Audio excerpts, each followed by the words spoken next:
Absolutely.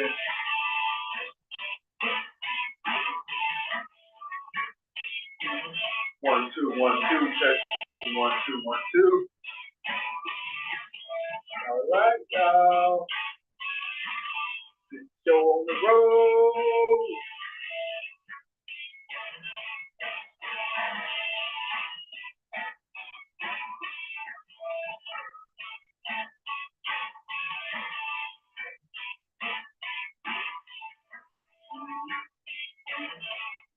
One, two, 1 2.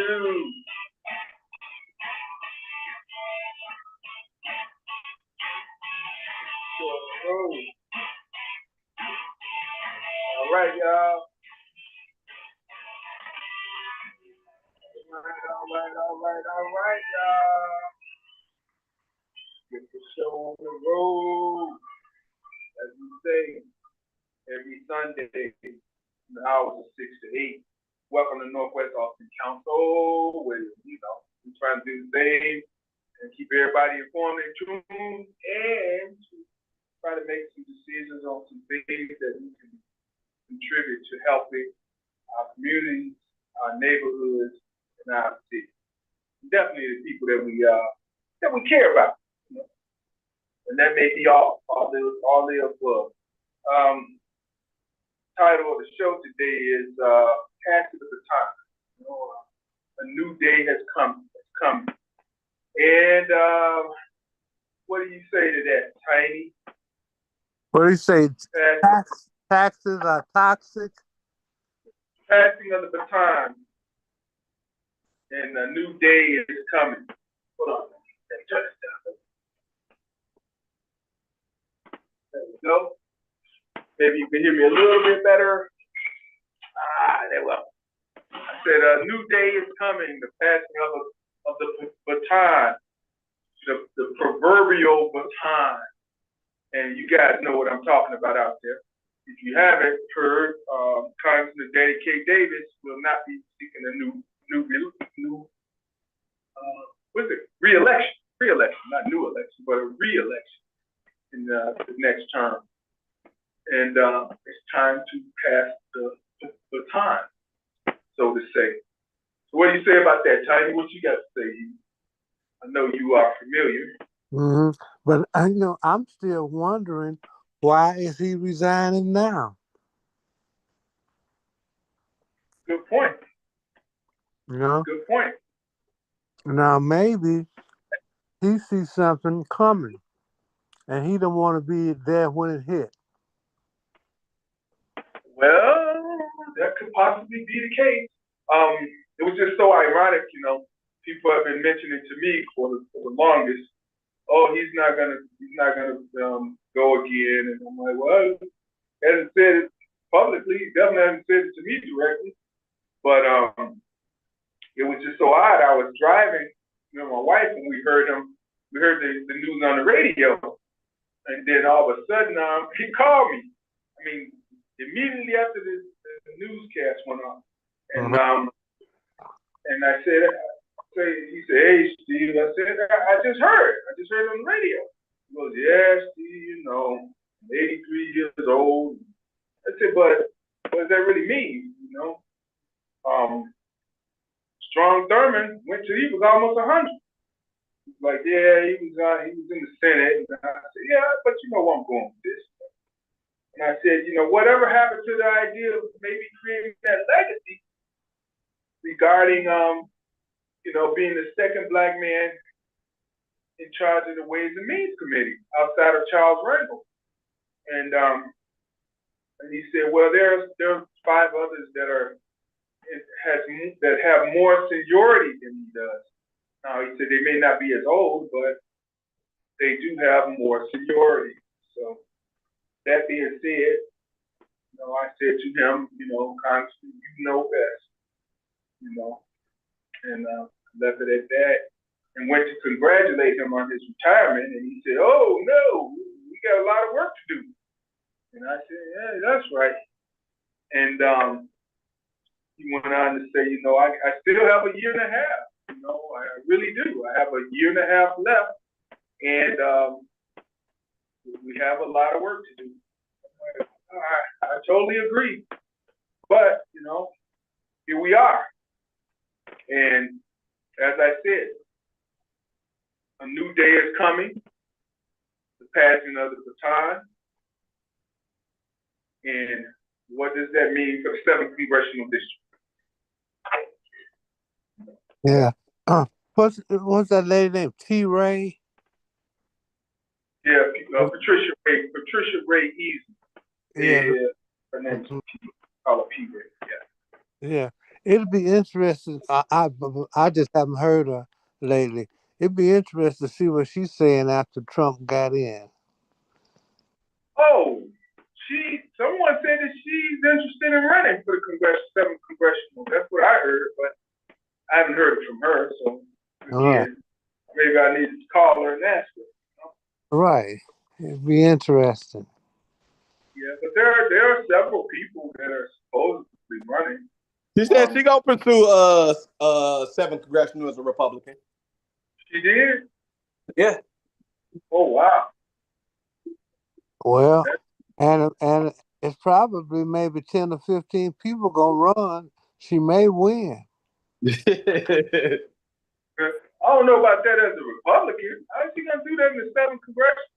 You gotta look at the district. The district has Chinatown, the financial district. It used to have the Gold Coast. The Gold Coast is no longer. You still got part of the South Side, got the West Side, and he has the western suburbs.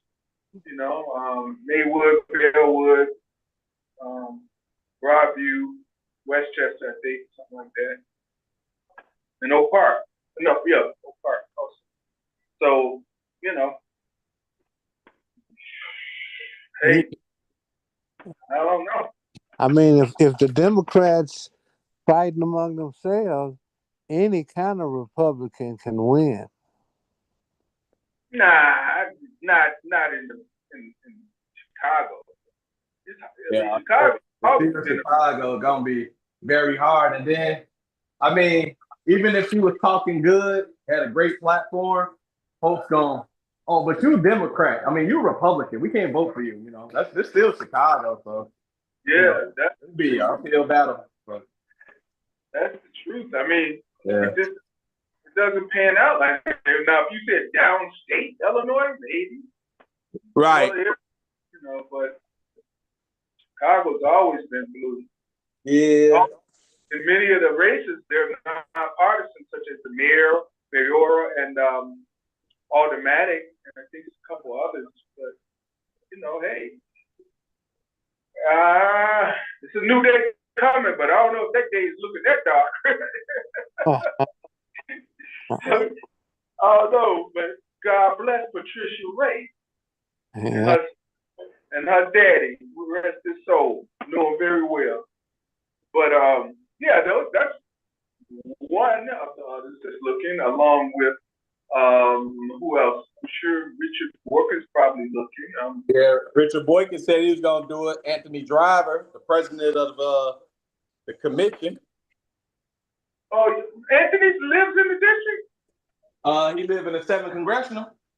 I didn't know that. And they said that SCIU, that's who we work for, SCIU, run them.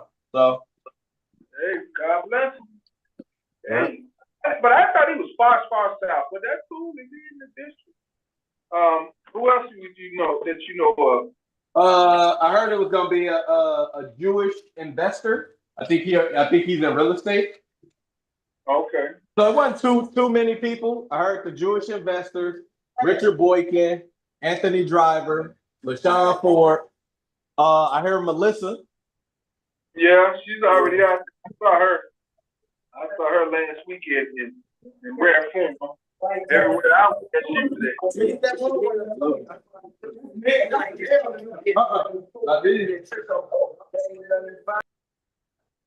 So that looks like about six or seven people right there. I wonder if Bert Spinell's nephew that ran last time, is he gonna run again? And what about Keena? You know, Keena Collins is gonna go. Yeah. You think Yeah. she will? Yeah, I haven't heard if Tina or Corey Marshall are gonna run. Tina, she's a 3-time loser. She, I don't think that where she getting her dollars from is gonna dump that money anymore. People funding or people that fund campaigns typically don't drop their money 3 times in the same bucket. But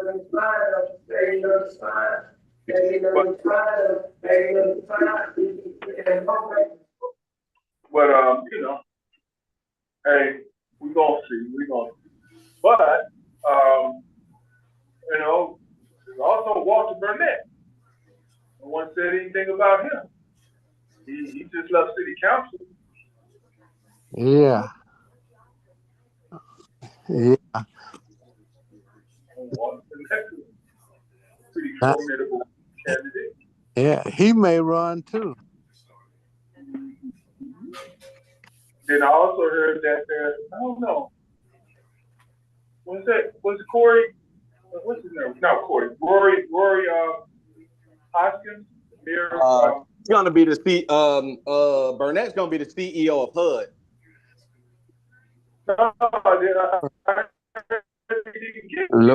Hello. Yeah. What up, Walter? How are Walter you, White? sir? What up, Walter White? Walter White. Yeah. Who's that? You know, he be in the kitchen cooking, man. That's what you be doing when you get on this show. You be cooking, man. You know Walter White, Breaking Bad. You know who he is. Hey, what am I cooking? Come on, man. You be cooking up, man. Cooking up the hookup. Yeah. But yeah, Walter Burnett gonna be the CEO of HUD. No, I heard he didn't get that. So he's gonna have 2 jobs now? Nah, he retiring from from city council. He's trying to get his son to replace him. So it's Let me ask changing the you, guard. hold on, one second. I need verification. When did you hear that he was going to be the CEO of HUD? Yeah, because I just found, I talked to somebody today that's down there at his retirement party. And I talked to them, so I was with them Thursday, and they said he didn't get it. Yeah, I thought, I heard it was a done deal, but all right, well, It is a done deal. How long ago did you hear that? You heard it about 2 weeks ago? 3 weeks ago? Yeah. I heard it was a done deal. You're right, Steve. Is he going to be some kind of director or? We just said no. Did you just hear that? Said nah. They said nah. They turned them down. Isn't that federal or is that local CHA? Federal. No, that's city. Oh, so but he would have been connecting with HUD, so he would have been getting that HUD. Federal. So that's federal, okay. Right. HUD is federal, but CHA is local. But when you deal with CHA, you're dealing with HUD. Yeah. He would have been controlling a bag of money right there. Unless they let him control the money. There's a gang of people that's the who's who are down at his retirement party today, and anybody down there. It's gonna be interesting to see how that will unfold. I'm sure Congressman is there, But so who's the chief of HUD? Right now, I don't know. So there'll be. That's a very good question. You mean like HUD federal level or HUD? Yeah, federal level, because they got to trickle down to the local level. I don't know, but I don't know. It's somebody that don't need to be. Donald Trump did make some crazy goddamn cabinet decisions. Whoever it is, they didn't need to be the damn HUD person. It might be the guy that was selling goldfish at the local pet store. Nah, for real though. For real, he definitely be making some crazy ass picks, man. What he be on with that? Now, come on, Walter. Even he be making some crazy picks, man. All right, there won't be Steve Robinson will be the director of HUD. Yeah, right. Like, you have to say, what is it? Late Gingrich? What is that? Gingrich? I could better see it. But what'd you say, Sam? What can you say? Wasn't Nevertheless, that other guy? The other guy was running it last time, 2020. I remember back in the day, Cuomo was over. Cuomo?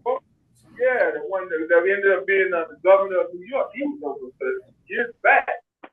But and I know for the it was either for the city. I think it was a guy named Edward Eisendrath back in the day. He was the director. He ended up being the guy. I think they bought the Tribune or something like that, along with some others. And the Tribune was up for sale. I think it was the Tribune. But you know, hey, we're gonna figure this out. Google Turner. Who? Scott Turner's the current Secretary of Housing and Urban Development. Who is that? Scott Turner. Yeah. He's from, I believe, Texas. No, he graduated from Illinois College. He's from Texas, born in Texas. Oh. So He's a businessman, a politician, former professional football player. oh, there we go. Now we get to it. Eric Scott Turner. Yeah, I just heard that they were trying to make LT Lawrence Taylor some kind of cabinet position over some children or something. Yeah, that was so. Then they asked the reporter said, "Wait a minute, why would Donald Trump put you over a cabinet of a children group, you know, whatever cabinet, something for kids, and you the guy that got caught illegally messing around with a minor, underage person, Lawrence Taylor that played for New York, played football. I think he goes, well, that has nothing to do with this. That has nothing to do with this. Then the reporter goes, yeah, that has a lot to do with it. You are sex president, and you got caught. And he goes, no, she told me she was 19. Really? And a 19 told you she was 19 too. Come on, you that stupid? And then he wants to pardon P. Diddy too. What part did he do or didn't do? No, he's want to pardon P. Diddy, Puff Daddy. Oh, yeah. I think Trump's gonna resurrect Hitler and try to pardon him too. I don't know. This guy all over the place. But we talking local politics because, like I said, a new day is coming. That's the title of the show today, and passing of the baton. And we need to know what that baton pass is going to look like. So, anybody, what's your views on this passing of the baton? Which award? What you mean, boy? We talking two things. Well, we're talking about that's one because DeAndre's running in the. Let's talk about the age. What's it called? Age district. I think he's running against Jill Bush. DeAndre. They're talking about Jill Bush might run for LaShawn Ford's seat. And that might be who? Jill Bush. And that might be who? Oh yeah. He said Jill Bush. I heard Jill running up. I heard we got Jill. We got Pastor. We got Jill running. We got Pastor Harrell. We got Latanya Mitz. We got DeAndre Rudis. What you say? Did you say Chantel Franklin? Yeah. Yeah, and we got it's a guy out of one of those in western suburbs too that's supposed to be running too. Oh wow. Yeah, so yeah, it's gonna be decent. I like this shit, man. Like, Well, get Joe's from Chris's camp. right, Chris Talafero's. right. Yep. Yeah, Yeah, man. that's what we need. Hello, Okay, wait. everyone. Hello, everyone. Hey, Hello. Here. Hello, Ella. how are you? I am good. I wanted to chime in on all these people that are running Oh, for office. Cassandra. Yeah. I wanted to chime in on all these people that are running for office on Oh, the congressional district as well as state rep. The people running are piling up, which means that what happens when that happens? Why can't we do like things happened in the 70s and 80s and get behind one, no more than two Black candidates to ensure that it's a real race and not a circus? It Because is a circus. I feel like Oh, that's what it's turning into. Everybody, um, I just, it's a me my I thing. It doesn't appear to be about the issues or the positions or the office, and it's beginning to feel like a circus when I keep hearing all these names. Well, I'm in. Maybe I should jump in too. it's an open seat. You got to. That's It's Uh, a I don't think circus. I that's don't an think open seat. I don't think that dealing with issues at this day and time and things, this is a crucial time in history, and I really don't think that it should be a circus. We should we should be looking at this real seriously, and people who are jumping in for the fun, for the hell of it. And I'm not hearing from the candidates. Well, I guess we will hear from them in the future about their issues and what they intend to do. And maybe they're Right. diverse, maybe they're the same. I don't know. But Yeah. that's it's just it just Well, feels like a so here's circus. the deal, right? Let me say this. Folks Okay. can declare that they want to run, but you're not a candidate until you make the ballot. That's true. So That's so true. you it's really about people, aspiring at this point until they, collect enough signatures and go through that challenge process. So that's You're really right. what it is, You're you right. know. You're Folks, right. and then I think here's the other thing too, right? We could I like you could put your name out there, go circulate, and then see what type of attention it attracts to your candidacy.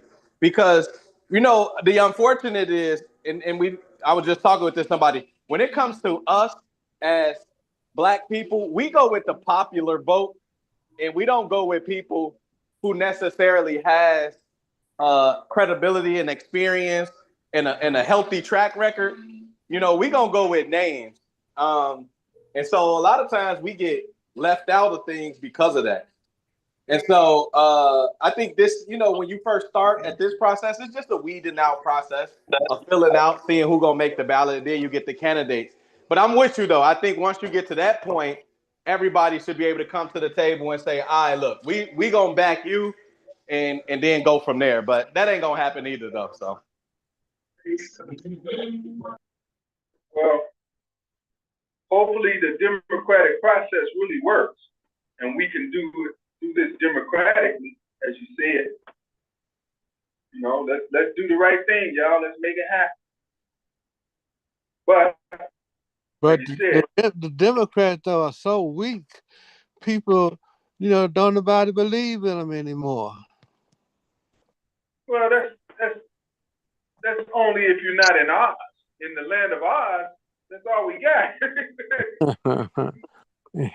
Yeah. I mean, you got the wizard, you got the munchkins, you got Glinda the Good Witch, and the Wicked Witch of the East, West, or whatever. But if you outside of Oz, yeah, all that's true. But in Oz, man, it ain't happening.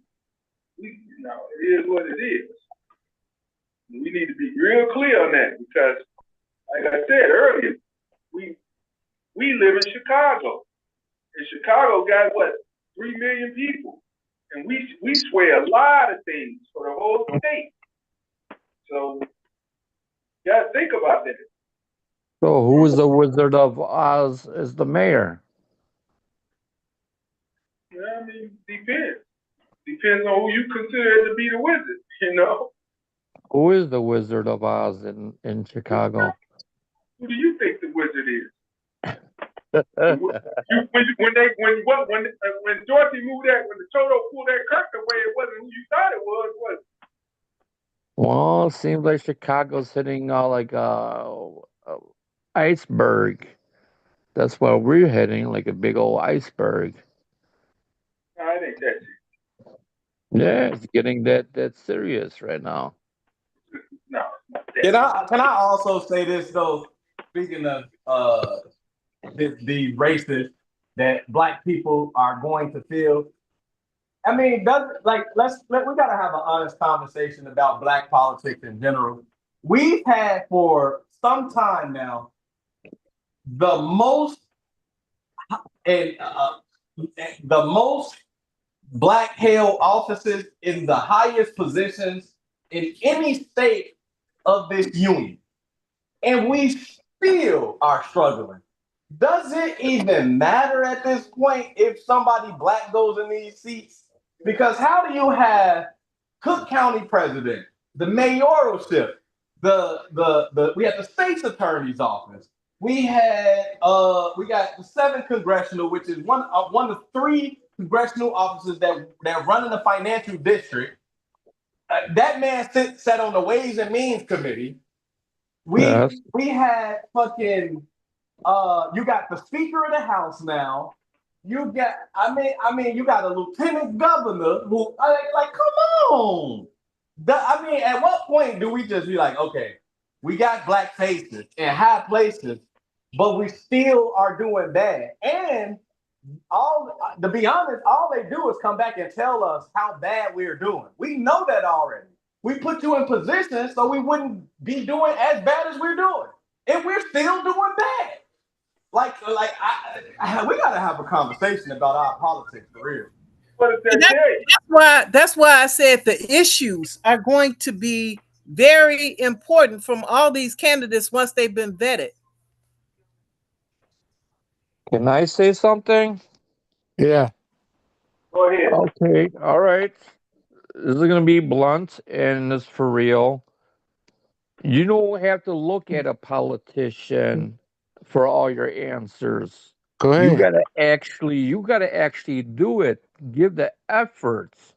If you want something so bad, you gotta go and get it. You want that job. You want to learn how to do electric. You gotta learn. You gotta go to that trade school and say, I want to learn. No one's gonna come and say, oh, they're gonna knock on Tiny's door and say, hey, do you want to be go over there, get a job or learn a trade? No, they're not gonna do it for you. Yeah, You gotta do it. But what do you think? What is the role of government then? Role of government to screw you. I mean, if you wanna make money and through hard, everything is power is in real estate. It's in real estate. There's a lot of real estate all over there. All over. The power's in real estate. Okay, again, so you got to know somebody in government so you can get real estate now. No. If you want something, you're gonna get it. No, again, answer my question. What is the role of government? They're supposed to be funding neighborhoods, economic development in certain areas. They're supposed to build infrastructure. They're not doing that. Old pipes in the ground, lead pipes. There's no structure. Government has no structure right now. They're blaming everybody. They're blaming, oh, this guy did it. This guy. Let me throw this at you. So what I found out the other day is that 98% of the evangelical Christians voted for Donald Trump. 89% of the Protestant blacks voted for Donald Trump. Now that's just Protestant blacks. That don't, that doesn't mean Baptists. That doesn't mean Kojic and all this other stuff. Just Protestant. So why would Protestant blacks vote for Donald Trump? Some say because the things he said meant that there was going to be a change. Why would the evangelical whites vote for Donald Trump? Because they said he believes in leaving things the same. So my question is, how can both groups be Christians?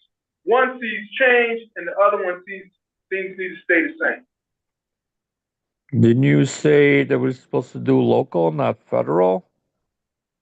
Well, this is local with the people because, evangelicals are the evangelicals and Protestant, black, white evangelicals, it's local. All politics are local. I'm just saying, why? What is the role of government when people are thinking like that?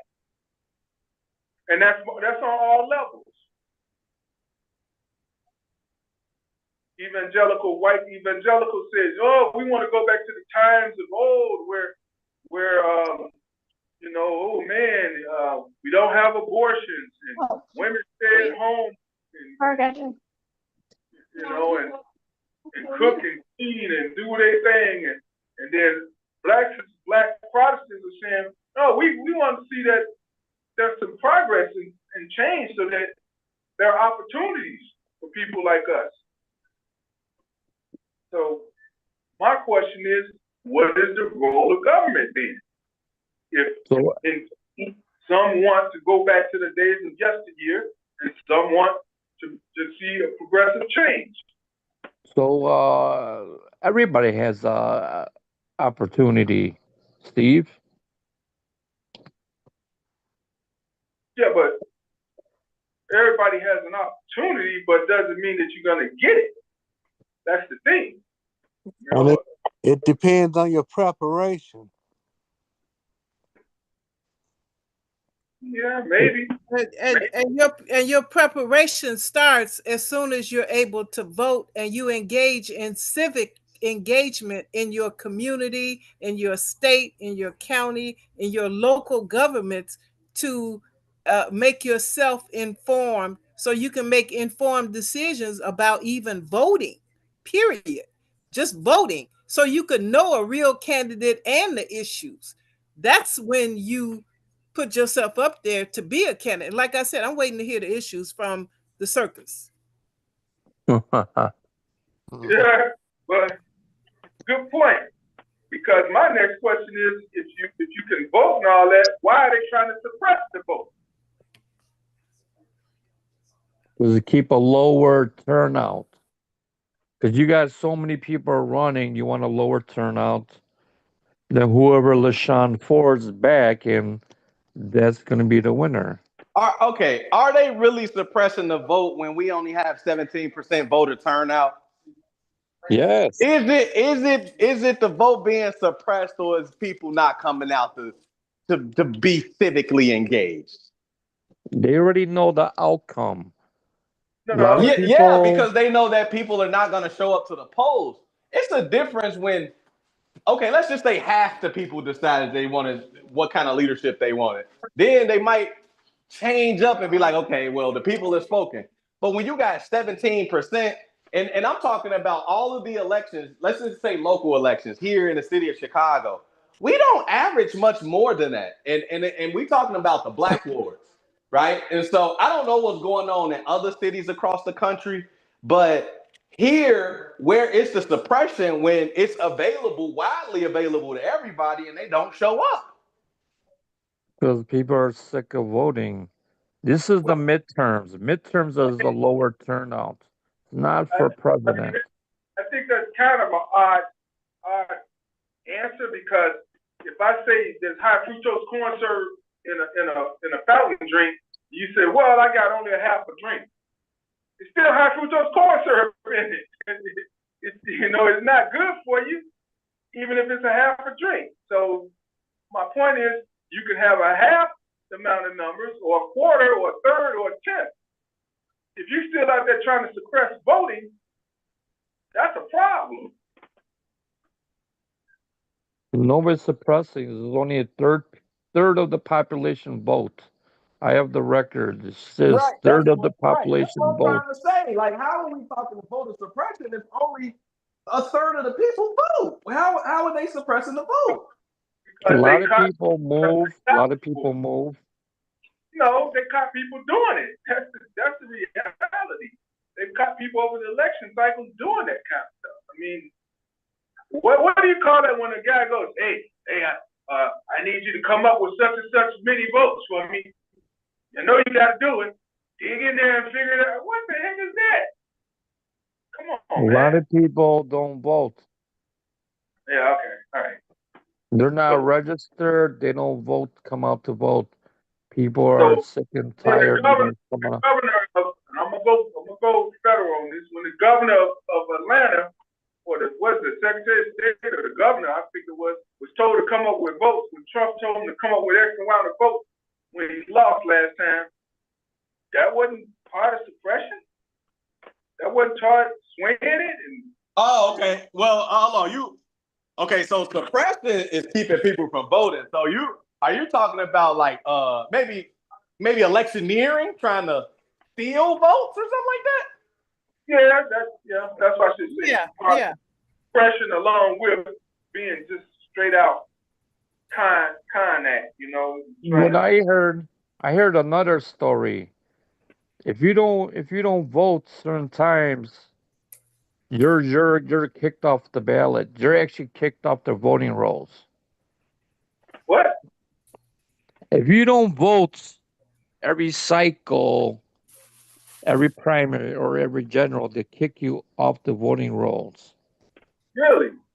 Yes. Who does that? The higher ups. So let me ask you this then. When they stop people from coming in and they're already in the building, they say, oh, it's too late, you can't vote now, you gotta leave. It's after 7 o'clock, whatever the time is, the cutoff time, but they're in the building, in the polling area, and then they don't make a vote, so now they get kicked off. That's crazy. Yeah, if they inside at 7, they supposed to be able to vote. Well, it happens. Yeah, I mean, people can't come in after 7 and say, I want to vote. But if you're already in line and the normal process is going on and you haven't voted, you're supposed to vote. No, that's true. If people are in the building, in the voting area, and the door is still open, they are able to let them vote. Whose fault that they didn't lock the door, at the appropriate time? I'm saying if you don't vote consistently in the primaries or general, they kick you off the voting rolls. If you don't vote, go ahead. I'm saying to you, they set that up if they lock you out and tell you to leave, which now you don't vote. That's a mark against you. Those are two different actions. Those are two different reasons. Those are two different actions, aren't they? Yes. No. Being there and being kicked off before you even get there. He's saying they kicked off before they even get there. No, I'm saying if you don't vote consistently, if you don't vote all the time, they kick you off the voting rolls. There's voting rolls. Well, you got to give me what specifically that means. Does that mean 1 time, 2 times, 10 times? If you don't vote 3 voting cycles in the primary or general, you're pretty much kicked off the voting roll. You're not, because they think you're dead or something, so you just kick you off. Does it need to be consecutively, or does it mean like 1 year, then 10 years later you don't make it, and then another year? No, you gotta do it 3 cycles. Oh, in a row. Okay, so yes. Again, the problem with that is some people get off work late, some people get caught up in other things, and they run in there at the last minute. And if they get turned around, 2 or 3 times, that's it for them. Yeah, see, they just and That's a the lot of people move. A lot of people move, and That too. then they don't register to those locations. That could be another strike, you know. But again, to me, that sounds like suppression and look, it in a different. is. Well, a lot of people move around. I see it all the time. I see the voting rolls. People move different addresses, everything. Well, when the person comes down, to vote, then they should say, okay, then this is your opportunity to make amends. Do you have a new address? We need to know now. Prove it, and here you go. Go ahead, change the address right then and there.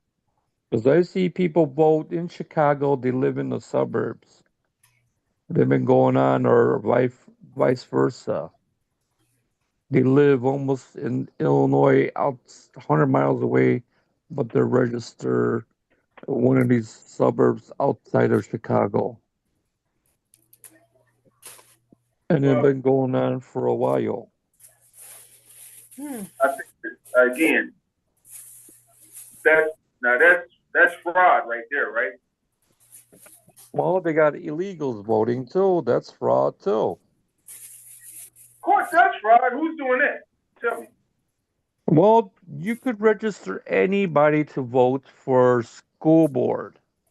Once you have a voting card, they're probably voting for other things. But how do But you get a for without being verified and validated?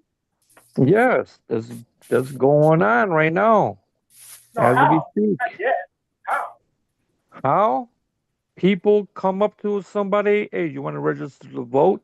You could register to vote for a school board. Once you got that voting card, you could pretty much vote for anything. You're telling me How do they know? nobody checked who signed up for a voter's card. No one checks if this person has a driver's license or a birth certificate No, or all three of the above. they don't. Because as a school board, public school board, you could you got to register. You got a voting card, right? But for voting for a school board, you do not need to be a legal resident of Chicago or Illinois. You don't have to be. Once you got that voting card, you could probably vote for anything. So who's supposed to? No one validates that or authenticates that information. They don't. Wow, that's a problem. I mean, And there's popping up. is that special with the board or something? I mean, each school board, there's like how many districts? I forgot in Chicago. They could register anybody to vote for the school board. Once you got their registration, you're probably gonna get stuff from the Chicago Board of Elections. Say, oh, vote for this. Oh, what are the person gonna know? That guy is not gonna know. Then they're gonna be voting. Sounds like you did that. Sounds like you tried that. Who? Not me. I'm hearing it. I'm hearing it out there. Now talk to a couple lawyers. He says yes, they could register to vote for school board. Well, we need to come up with a law. Then that's not good or fair. Yes. I mean, if you telling me an avatar can register, and Yeah, even a avatar could register to vote. not good.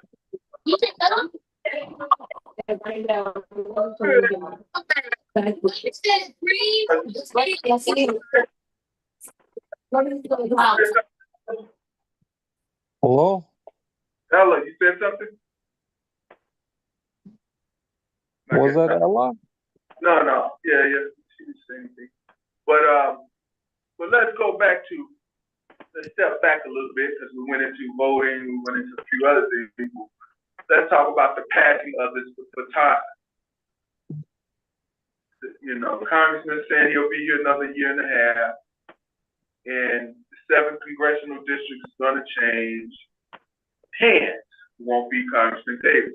The 8th representative district for the state of Illinois will be changed. And which district is that? The 8th? Yeah. You mean what areas does it cover? Yeah, what areas? It covers some of Austin.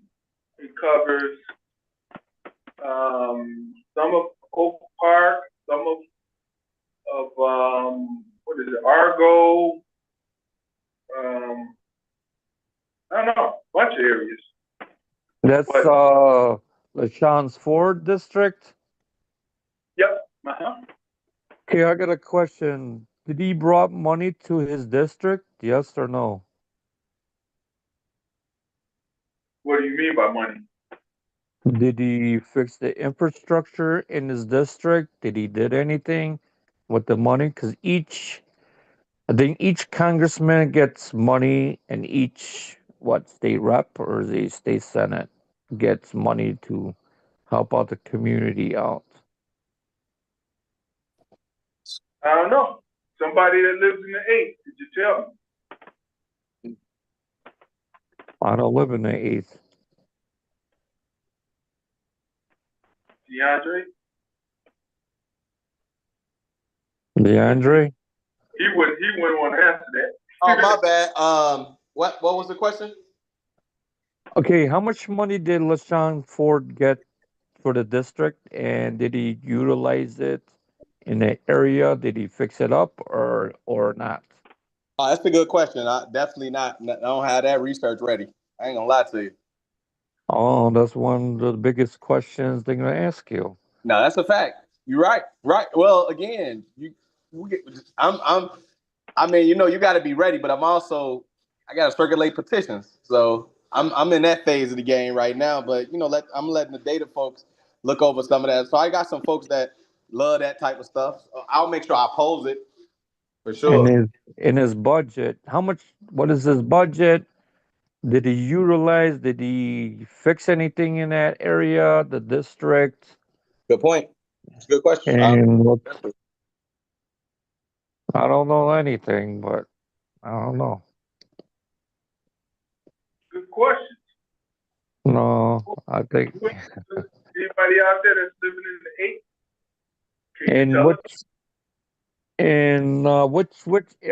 Which areas did it cover? What suburbs? What city part? I know Argo is in there. I think. Summit. I'm sorry, Summit. DeAndre, which areas does it cover? Hold on, let me look it up because I'm not.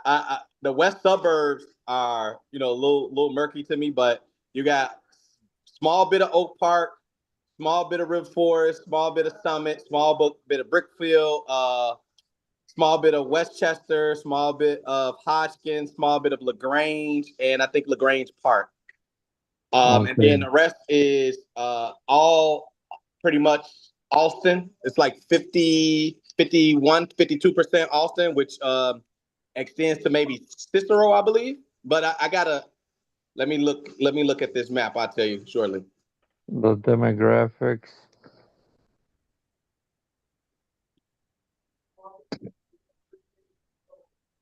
Okay. Well, while he's checking it out, you never answered to me. What is the role of government? They're supposed to be utilizing money to each area. Each one has a budget to fix up roads, fix up for schools, hospitals, and then goes from federal, state, and local. So they got the local roads, they got all the state roads. State roads are highways, and then you got the federal money that's supposed to be coming in, and they pretty much fix up the highways and other construction in the areas. I want to answer that too, but I was gonna say here is the parts of the eighth. It got Berwyn, Broadview, Chicago, Cicero, Countryside, Forest Park, Hodgkins, LaGrange Park, North Riverside, Oak Park, Westchester, Western Springs, and then the Austin community. So I think it goes stretches from Austin to Cicero. No, wow. How far north? Right, that's what I'm trying to see now. How far north?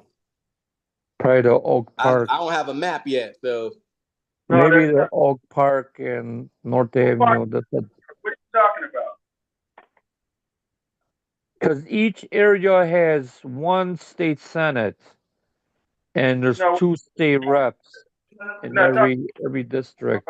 Talking about the demographic. I mean, not the demographic, but the actual area, the location. Camille Miller has Summer Oak Park.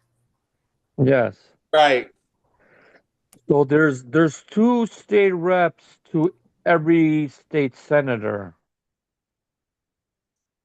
Okay. Well, this is how it's made up. All right. Okay. So for Austin, for the eighth, he has, or it goes from Austin and Roosevelt all the way over to, cuts off at, what street is this? Kenton. Then it goes up at Kenton all the way until Jackson. And then it goes to Cicero all the way north till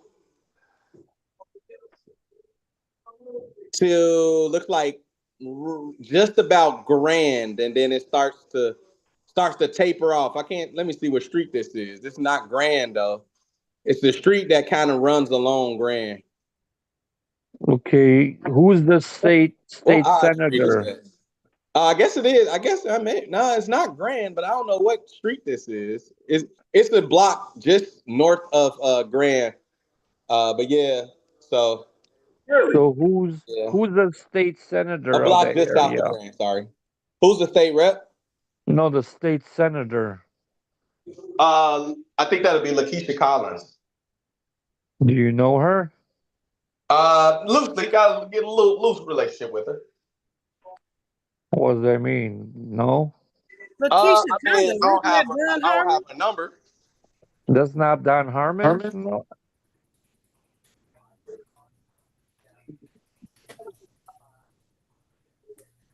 Hello? No, it's not Don. Oh, you know what?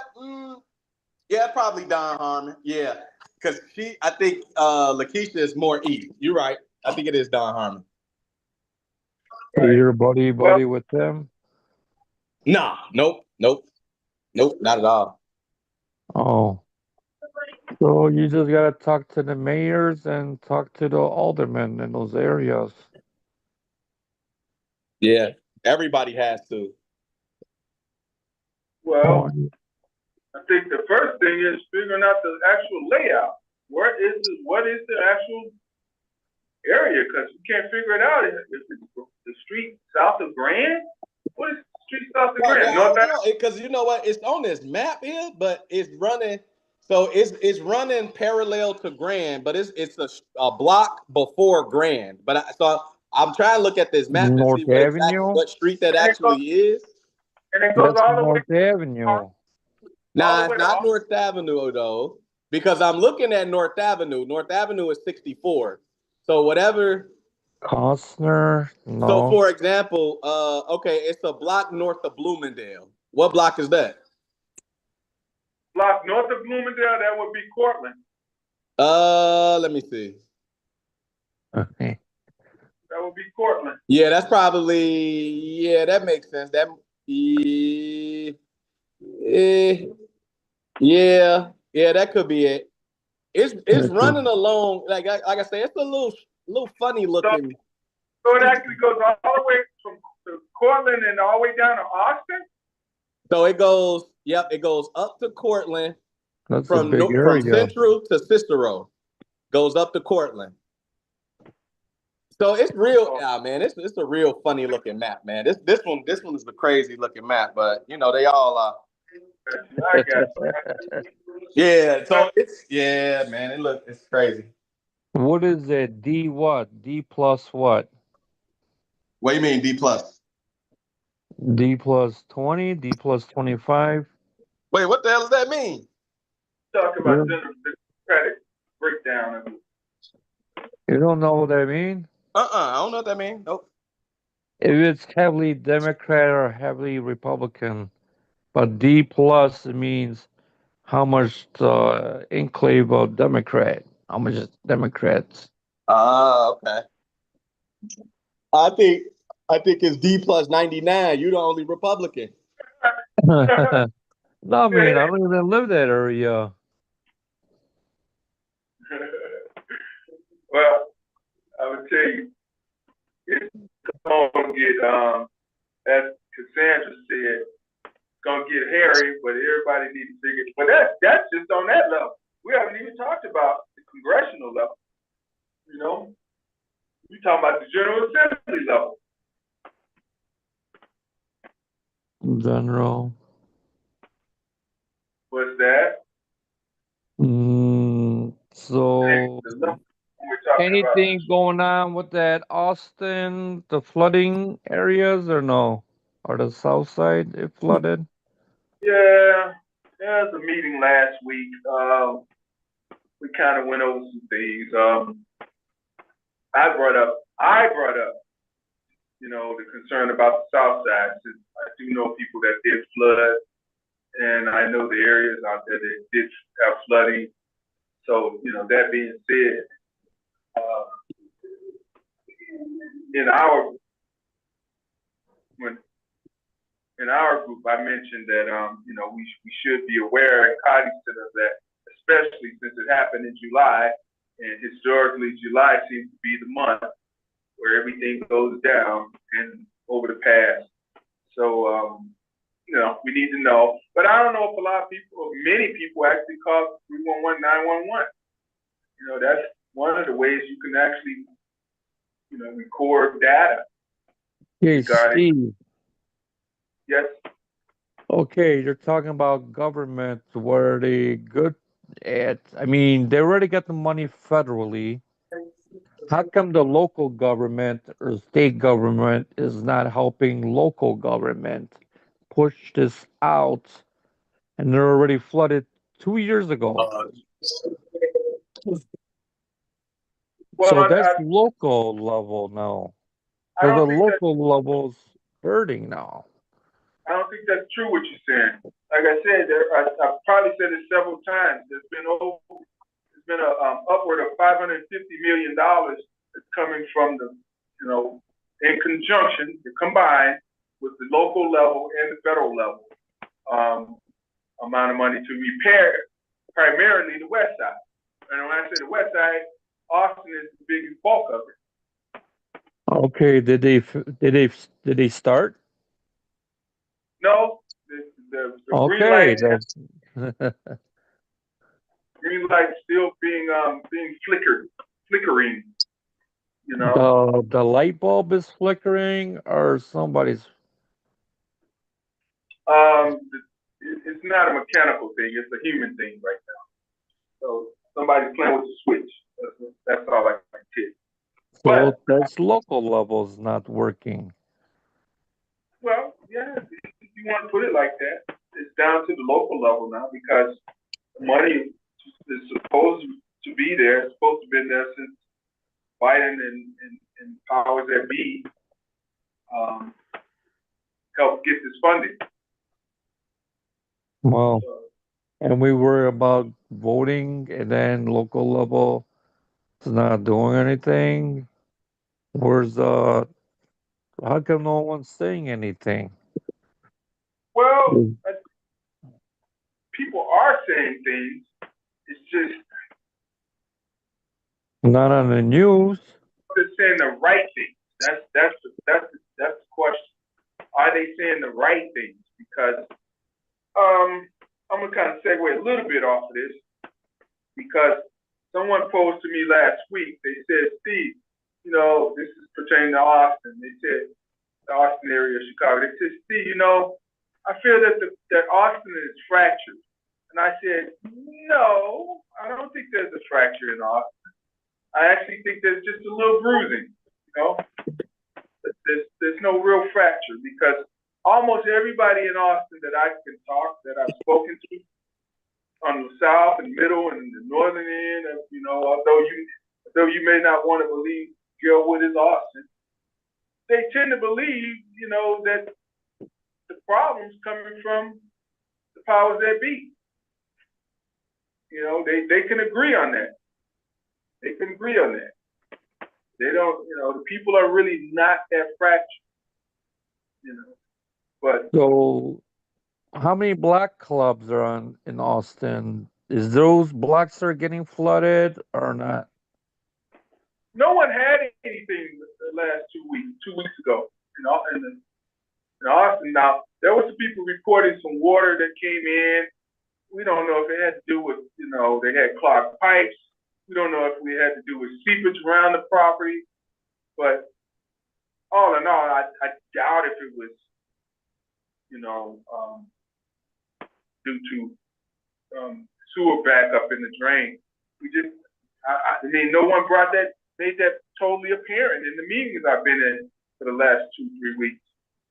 So how many houses got flooded? When? When you said 2 years ago it was flooded, people need a cleanup. How many houses? It was more than 30% of the area got hit. You know, homes at least. Okay, do the black club presidents, they don't say this is how many houses on a block got flooded or not? No, they really haven't broken it down to that level. That would be pretty good if the leaders on the block took a tally and then forward that tally to a centralized location. That would be great, but that's not what's happening. Nope. Nobody's telling it up like that? No. Like I said, the majority of what I understand to be the tally comes from people calling it into the city, reporting it to 311, 911. I mean, that's how they're tallying. Who's reaching out to the black club presidents? Everybody should be reaching out to them. They're the branch. Nobody's doing that. And I agree. That would be a good way to get some. But you do have to understand, there are many blocks that don't have representation. So you can't say, well, I'm waiting on this leader when, you know, if there's 24 homes or 36 homes on the block and 13 people make a call or 11 people make a call, then there it is. 11 people that didn't have to go to, you know, they called 311, 911 and didn't go to a leader that struck it off on and some names on a piece of paper. So, you know, it can get clouded. So there's no intel. Like people at these meetings should have more intel and say get their information, intel. No, there is intel. You just don't have to have a block club president to give intel. That's all I'm saying. But you know, you trying to create a whole other system. And let me ask you this: where you live at, around the white people, do they have? By who? By the white people. You laughing? You know you live around white people. You live. All right, you live close to me then. I give you that. All right, so is this the breakdown of how you getting down? So I mean, tell me where you going with this, because I'm not quite understanding. Okay, if I see water, boom, the next day or next couple hours, clean up. That's it. Okay, so you telling me there's some kind of water brigade going on in white communities? No, common sense brigade. Yeah, but how many people are doing this? That's the point. How many leaders on the block, or so forth? You How many gotta people? lead. You gotta lead from behind. This guy, you got to. Where you get that one from? Hey, I don't so know, guy named Steve. yeah, right, right. No, I'm serious. Do you really see that? Where the leaders are going up and taking a tally and they're falling in and saying, hey, we got to help. This is Jane at the end of the block. That's all on the block come together and help her like that. Without having, again, a question. What is government role? What is the role of government? Their role to help people out in time of need. They have the money. They have the money. They're in place. How come they don't help out the people that need help? Because they have the money for flood prevention. Because a lot of people don't have that on their insurance, flood insurance on their home insurance. Not So even they called, need to help them. not called flood insurance. It's called water and drain, water, what is it? Water and drain backup. That's what it's called. Water and Well, drain. they won't give that. I think it's a higher rate right now. Now it's going to be higher. It's a rider. It's a rider to your insurance premium. So It is. now everybody wants money. Well, how come the local government is failing the people that are paying taxes? But they were quick enough to spin it around. Well, the illegals came, they give their money out like it's hotcakes. Yeah. They'll give it there really fast, but the real citizens, the voters, they won't give them the money. That when they needed it, they need it now. Okay. Okay. So again, why isn't the role of government what we expect it to be? Because because the narrative is not there. People are not yelling like what people are supposed to do. Say, take pictures, show it. We used media, use more media, take pictures, say, look, this is what's going on. This is what's happening. 2 years, they're not helping, but the money is there. How come they have no voice? There's no voice. All There right. isn't. But they want to be there to vote for them. They want their vote, but they can't get this done. They should be screaming, "You want our votes, but you can't do this for us." As a community, they should all rise up and say, "You want our votes, but you can't do this for us." All right. Well, I got some breaking news. I just got. It says it was a large crowd. Woman shot. This was police have identified two individuals in the crowd and reported. Where? James Park? No, it's wait a minute.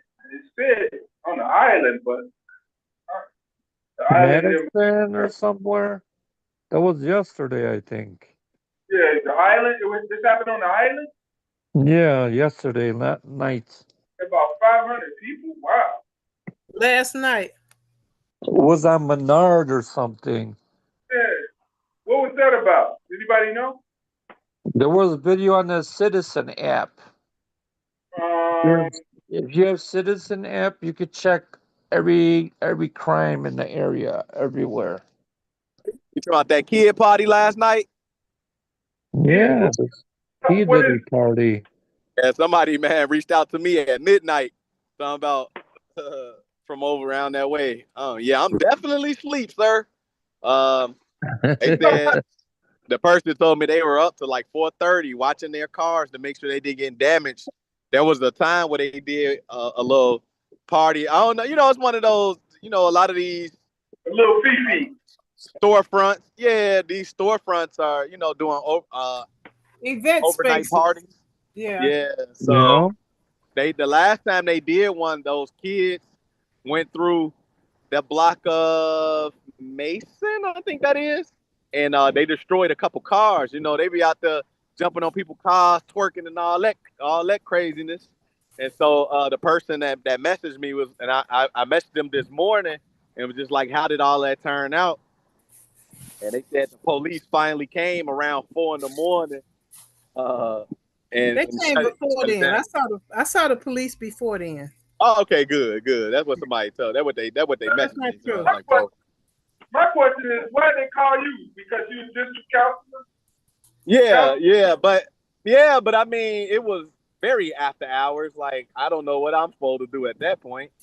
Like, I think District the first time council. they called me was like 10:45 or something. But I mean, is that part of your duties? If there's a hot spot or something going on, you're supposed to jump in your Batmobile and get to the scene?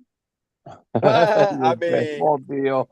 well, with having a relationship with the officers, we should be able to leverage our position to call them for issues that may be a little bit more urgent.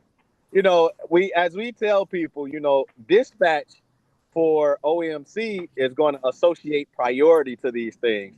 If they're not calling, say we see a group of kids with guns, then they ain't coming right away. They gonna go handle other things. So Right. sometimes you might have to stretch the truth a little bit if you want them to come out. But just to say that there's a large party, and people are loud, man, you're gonna be waiting. So It ain't happen, huh? So Yeah. are you part of the police district board? Yeah, I'm a district council person for What the do you 15th mean? district. For which ward? For which Uh, district? 15 or 15 25? for 15. I think I did see you. I Yeah, think I I saw you. did see Yeah, you. you done seen me a couple times, Walter. I don't see nothing. Walter, I met you when CB was running. Shit, what are you talking about? Oh yeah, yes, sir, we did. Let's take your memory card back. Yeah, man. Yeah. Hey, they got this joint called ashwagandha, man. You need some ashwagandha and take you some lion mane mushrooms. Those are two Yeah. things that are good for mental No, clarity, no. I focus, and seen. remembrance. Oh yeah, I did see you with the girl you were running with. Angelica, exactly, the one that represents See, Georgia. I did know. I don't need no mental whatever. Yeah, man. All y'all remember the girl. Y'all don't never remember me, man. But I get it. No. I get it. She pretty, man. I get it. I see. Let's track. That was some latest news about that. Because I'm telling you, I didn't 500 people. That's a lot. That's down there with LaShawn at, right, on the island. Yeah, that's down on the island. Yep. There's too many people for a club to have. What about the floor caves then what? They be party, man. They're on the street. Oh, they're on the street? Yeah, I mean, I don't think 500 people going to fit in a storefront. That's just not going to happen. But I see Barry on. I actually think it was the Peacebrook party. That was the Peacebrook Party Council. Yes, it was. No, but let's see going in the building, the whole floor would have caved in, and then would have been a bigger problem. Would be more people dead. Would be on the news. Well, first of all, that many people are not going to fit in the farm, not at one time. So that's not what happened. So we ain't even going on that. But what we still haven't really said was when I asked the question, what's the role of government? Because you said infrastructure, this and that, but it's more than that. More than that. What's that? Then say it. If you look over the years, government has been the group that have liberated a lot of people's lives, have given rules and laws and regulations and ordinances to help people live a better quality of life. So is it just fix the sewers, fix the streets, fix the light? It's That's part of housing. It's housing. It's education. It's your community. It's the people. It's about the people. That's who vote. right. Education is failing everybody. Yeah, he ain't Those lying. are the issues that need to be addressed. That's a big issue. Other They don't than the even have. streets. Wait, I missed what's the issues? What are we talking about? My phone tweaked. Steve asked the question. Ask the question, Steve. Yeah, what was this I question? said the question again was, what is the government's role? And then then Walter said, well, Steve, what do you think? And I went on to say that their role is to also, help people in their quality of life.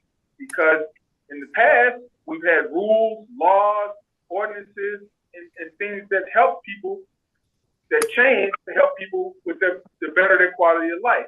And then someone else said something, I don't know. Okay. Hmm. No, the lady said education, Housing. housing. I said it's more than the streets. You said the infrastructure. Right. Infrastructure. Yeah, that And was the night said education was bad. But It is running down.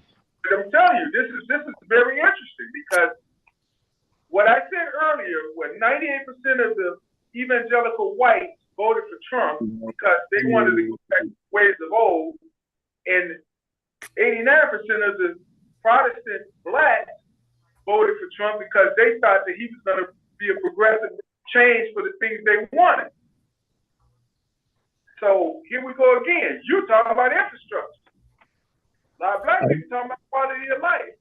Infrastructure and quality of life to them, because they figured if you riding on a regular ass road and I'm riding on a regular ass road, that's okay, but I need a job. I need Education. Education. The bad public education is not there. I need a foot off my throat. So you tell me, you talking about sewers and light bulbs, black people talking about foots and bunions on their throat. And I said education. There's no trade schools. Well, Education is key. Education is key. That's another bill of goods we've been sold. We've been sold that bullshit ass bachelor's degree and master's and PhD bullshit, and look what it gets you. I said trade schools. Well, that could possibly be, but even in some of those cases, it's still gonna get you to a certain point. If you ain't the right persuasion for the case. Well, because learning a trade, you could be a jack of all trades. Learn how to paint. Learn how to do things around your house. Tell me what I'm talking about. Tell me what I'm talking about, Tiny. Huh? Now, what Tiny is? I don't know. Yeah. All right, tell me what I'm talking about, Tiny. Here's a man who went to Dartmouth in the late 50s, early 60s when this what happened. Break it down. Tell him what at the end of the day what education amounts to. Well, I mean, it's what you do with it. And I chose to use my education with the schools rather than big business. So, you can always do what you want with it. I mean, it's your time. So, yeah, I was fortunate, and it reads students from the streets, Allen Evans. Okay, that's one perspective of it. Let me ask Dr. Rudis, what does education mean at the end of the day?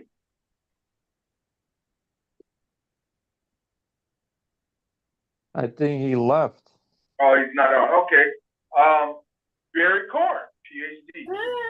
What does education mean at the end of the day, Barry? My phone keep going in and out. I'm trying to heard the question. My phone keep going in and out, but I mean, at the end of the day, education, especially in a formal setting, is just to help you understand that you don't know shit, and hopefully expand your mind so that you can go find out some information. I just think in today's society, we've undervalued education to the point where, it seems like it's unnecessary, because let's be clear about it. the Asians love school, and they are the most educated group, and by and large, they are a very comfortable group. And then there's other groups that are starting to surpass us in education too, and they're starting to do very well for themselves. So I really think it's a misnomer that education isn't valuable. It's just like Tiny said, it's what you do with it, and then it's also what you're going for. Like if you're gonna go for, I don't know, fucking theater, and then somehow end up becoming a school teacher, then yeah, you failed yourself. Like why would you do that? Why would you go get that pointless degree and go in something that ain't got nothing to do with the degree?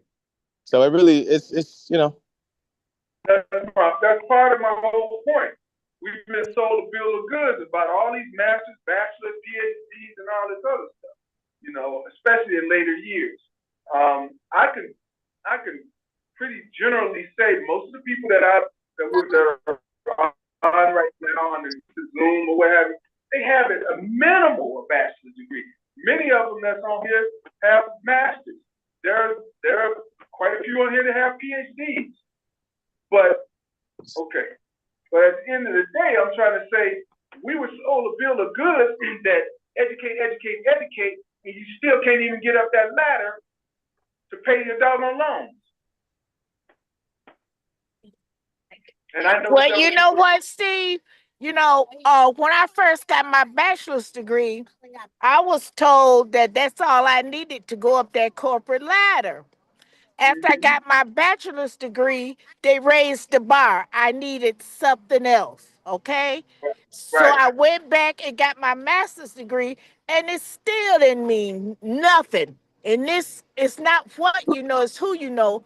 Because the company I work for, I saw people who didn't have nothing but a high school diploma excel Right. and overreach me. So, Right. as far as I'm concerned, education is devalued a lot among these corporate people.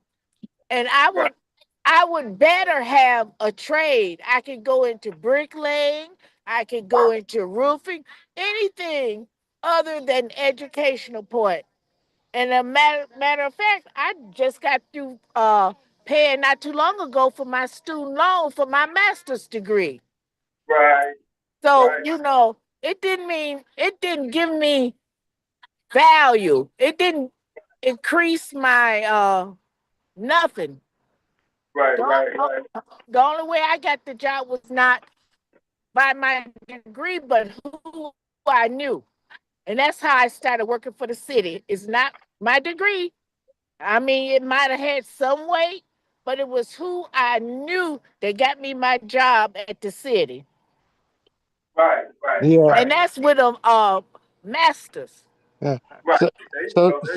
So you got to be able to be helped. By You can't have degree alone ain't going to get you nowhere. No, but if you have that and an opportunity come in where somebody could help you, they can help you. So you saying, Tiny, when the lifeboat is out there looking for you, the search and rescue boat looking for you, it kind of helps that you got a life preserver on, right? It kind of helps, right? And if you got a flare in your hand, they can find you in the night, right? So right. I give you that much. But it's similar in my case. I worked for a company 20 years. I seen a guy didn't even have I had at the time at least had a bachelor's degree in engineering, but I seen a guy come in, become a supervisor of the paint line, came in 3-4 years after I had been there, ended up being the president of the company. Now somebody tell me how that works. Hey. That's his cousin. Well, no. It was the right persuasion for the occasion. That's what it was. I mean, it is what it is. I'm not saying I wanted to be the president, but this same individual said to me, and I'm gonna keep riding it. Well, Steve, we're tired of you holding the company hostage.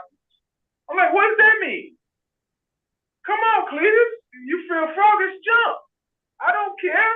But they knew they needed me. He wasn't gonna make no moves, and he didn't know how to make a move because I was making them a lot of money. And again, this guy didn't even have a bachelor's degree. Started as a supervisor at the train line. Okay, good night. Ended up being the president. Still a president. You know, it is what it is, but you know, it happens like that.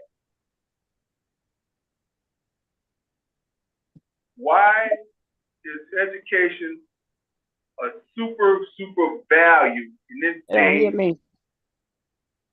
You know? You said something, Ms. J? Yes, I said, who you know and common sense outweighs education. Sometimes.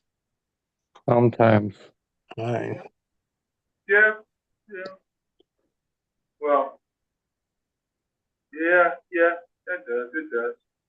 But why do we make people go out and spend all these hundreds of thousands of dollars to get with these degrees, and then it takes them forever to try to pay them off to have a better quality of life? But that's what I'm saying. That's what I'm saying. You pay all this money. I mean, I'm saying some people. I'm not saying everybody. Everybody's in a different status. But it's just like back in the day, how people came to Chicago and got jobs. They didn't have high school education, or they had just a high school education, but they got jobs because they had common sense. They know how to work, to make things work and to work. And that's how they got where they are today. Well, I think things kind of shifted with the onset or the introduction to the internet, the way it's been in the last 25 years. I mean, people learn off the internet these days. Yeah. Is it always right to do that because you don't really have a backup? But if Barry believes in AI, right, Barry? And Alien. well, I mean, AI. I believe in whatever would empower you. So AI is not good. well, I wouldn't say that. Yeah, 'cause it might turn on you. Because then they'll be thinking for themselves. So let me say this, dear. Maybe we should have AI for government. It won't work. Why not? Because they don't know. We have to program them what's good and what's not good. No, we don't. We just need to feed it some algorithms and some factors and say, hey, we want people to not be hungry. We want people to have shelter. We want people to have adequate transportation and roads. We want people to have adequate, and feed that into AI and then regurgitate and say, here it is, and this is what I will do to get that for you. And then you know what's gonna come up? Corruption, overload.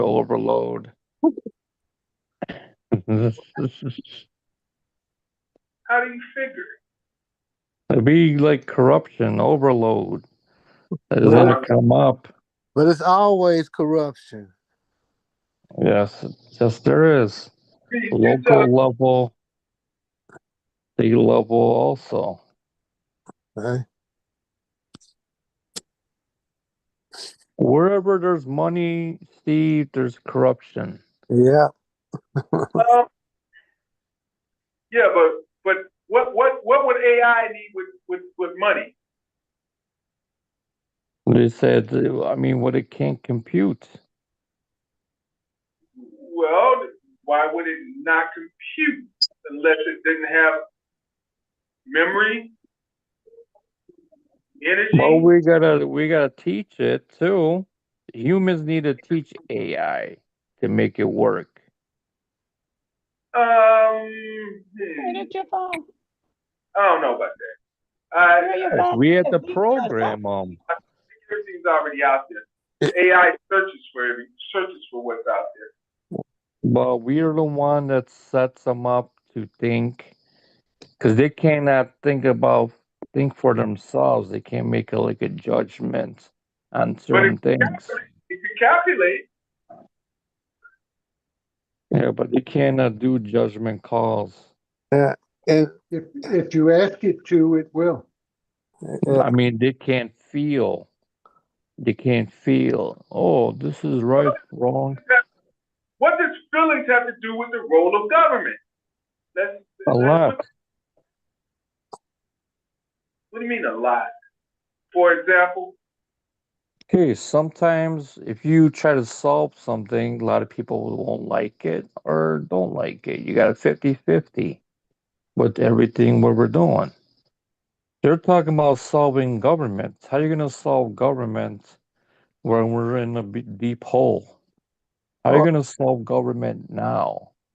I don't know, man. We should put that in AI and right. see what Well, it is. So, if I could say, you know, like Democrats, they represent the poor people, so they try to get as much as they can to poor people from the government, and the Republicans, they try to get as much as they can for the rich people. And I think both are stealing from both of us. yeah, they're stealing from us. We are the Both ones. sides are. So Right. what if AI came up with a conclusion calculation that says this is where it should go and this is where it should go and this is where it is? Yeah. Yeah. Well, that's what they want. And AI just says you don't need a lot of people. You I don't need mean, the tax breaks. Okay, there's a system. If you pay taxes $4 trillion and you overspend $1 trillion more, you're a trillion in the hole. But you got to balance the books. Every year you got to balance. Why you got to give tax credits, tax breaks when we're paying interest $1 trillion every 6 months to a year? We're paying $1 trillion. So that $1 trillion is gone. Regardless, is gone. ask you this then. Wouldn't the Brother AI Steve, look at the books and balance the books before the books get bad? I mean, that's an oversight by people.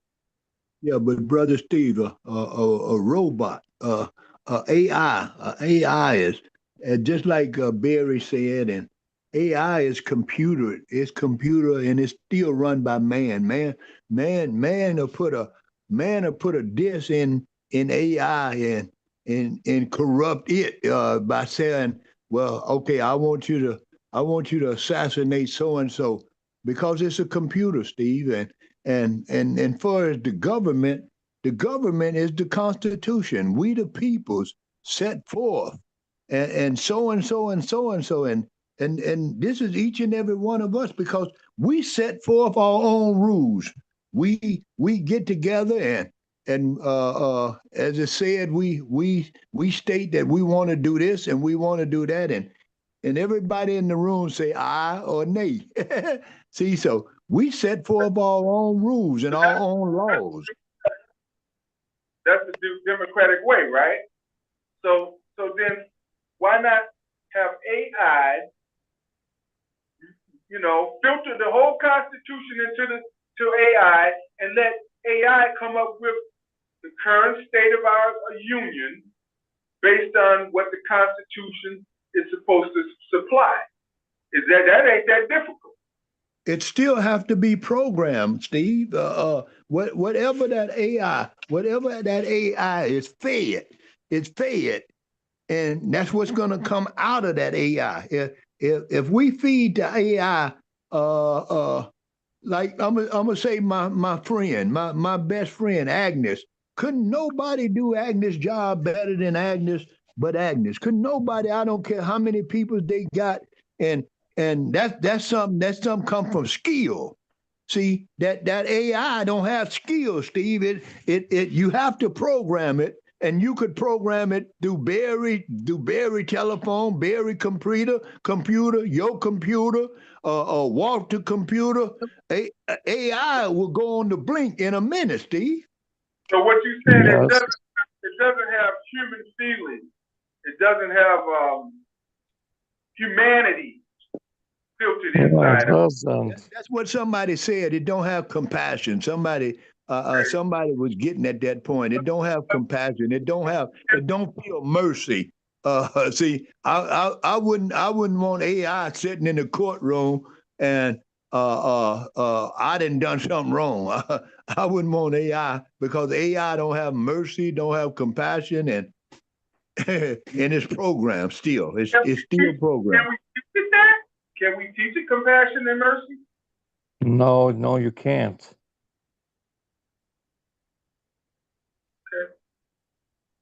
You can't teach that. It's learned. It's learned over time. You cannot teach a computer. I thought computers were only Compassion come from flush. AI wouldn't don't have flush. It don't have a flush body, so Yeah. it could never have compassion. It could never really love. You could type love. You could type love in AI, but after you type love in AI, it still wouldn't have the feeling of love, but it would have Yeah. the word. I'm downloading every book in the Bible inside an AI system and letting it learn from that. You know what, Steve? Somebody said that AI cannot be the Lord. They don't know about worship. It already happened. And Right. so they don't know what that is. Worship or God. They don't know that. Right. Well, I mean, that's Steve, can I add something? sure. Go ahead.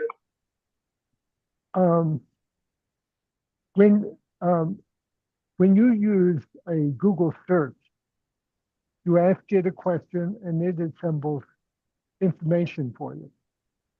That's one way to use AI, and it's really powerful because whereas the searches used to give you a whole bunch of different pages you could look at, what AI does is remarkably looks through those pages and gives you a summary and answers your question. So it's just a tool at this point, but it's a very, very powerful tool. And we could use it for all kinds of practical things.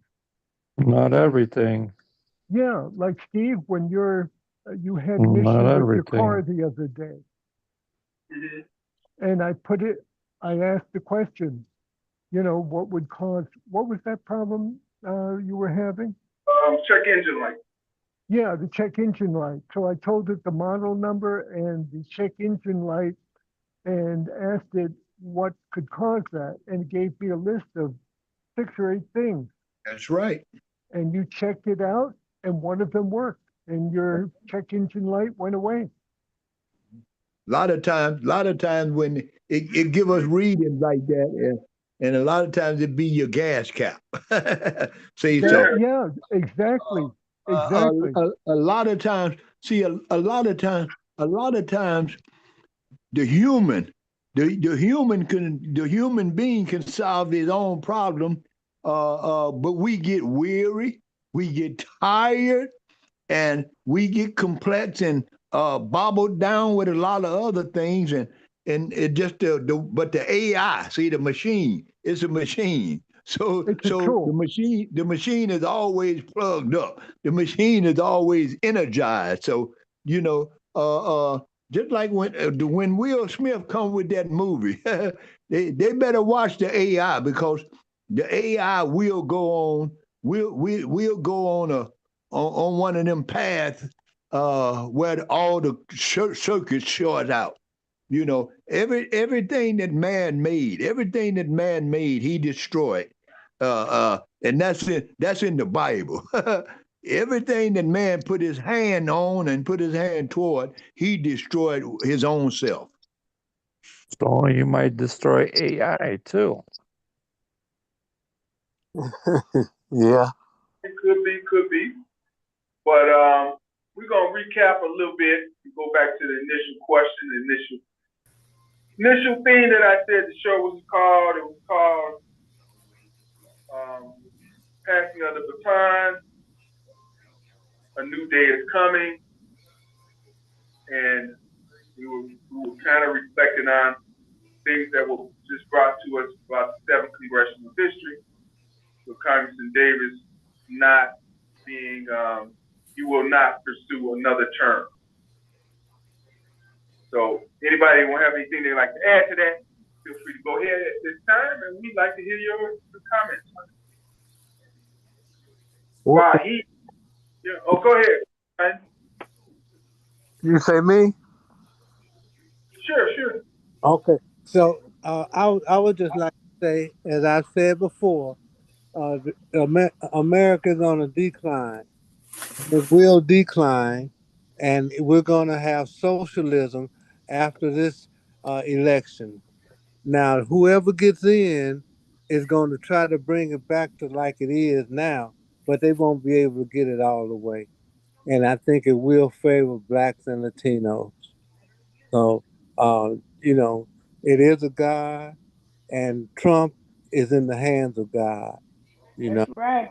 Well, And let me say this. Let me say this, and I'm not saying this for anyone to be afraid. I'm not saying this for uh uh I don't know if y'all come up when I come up, but mama always told us. See, mama always told us there was gonna be some days like this. Say, there's gonna be some days like this. And Why you get that book bag? we always prepared ourselves. We always prepared ourselves without dependency. A lot of people depend on the alderman to do this, the alderman to do that. A lot of people depend on the state legislation to do this, the state legislation to do that. But they don't depend on themselves. See, so you have to depend on yourself and take charge yourself. Okay. Cassandra, you had something? No, I didn't. I'm listening. Okay, I agree. I agree. Mama said there'll be days like this. My mama said. and Mama also said, and this too shall pass. That's Yes, correct. That's that's correct. right. That's right. But now since we talking, all of us, one thing that I do know, I do know that we believe in God and we know that there is a God. That's And right. the Bible said, if I send pestilence upon the earth to devour the earth, and then the Bible say, if my peoples who are called by my name will humble themselves and pray. See, That's and right. pray. And that's all we have to do. If we really love each other, Ella and Steve and Walter and Barry and Doctor and Cassesh, and if we love each other, I wouldn't do you no harm. I wouldn't do you no harm because I need you to survive. Right. That's right. Yes, That's right. Marco. Well, I totally agree, Brad, because I'm gonna say this. It's about to get real murky out here, especially in the political world.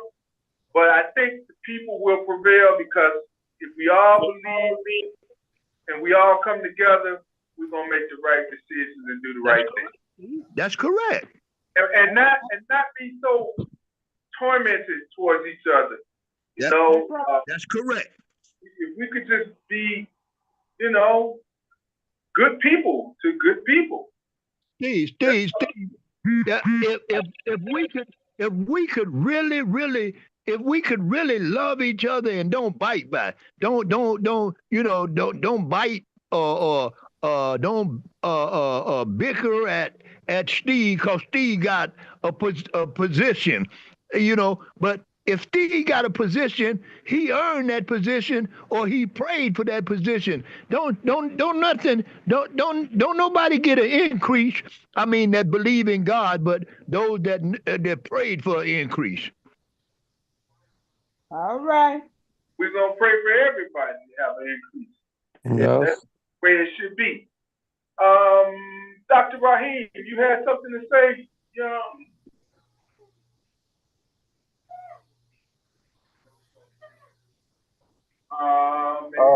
No, I'm just listening in. Okay. I don't know what you wanted me to speak on, or No, what no. question were you asking No, about them?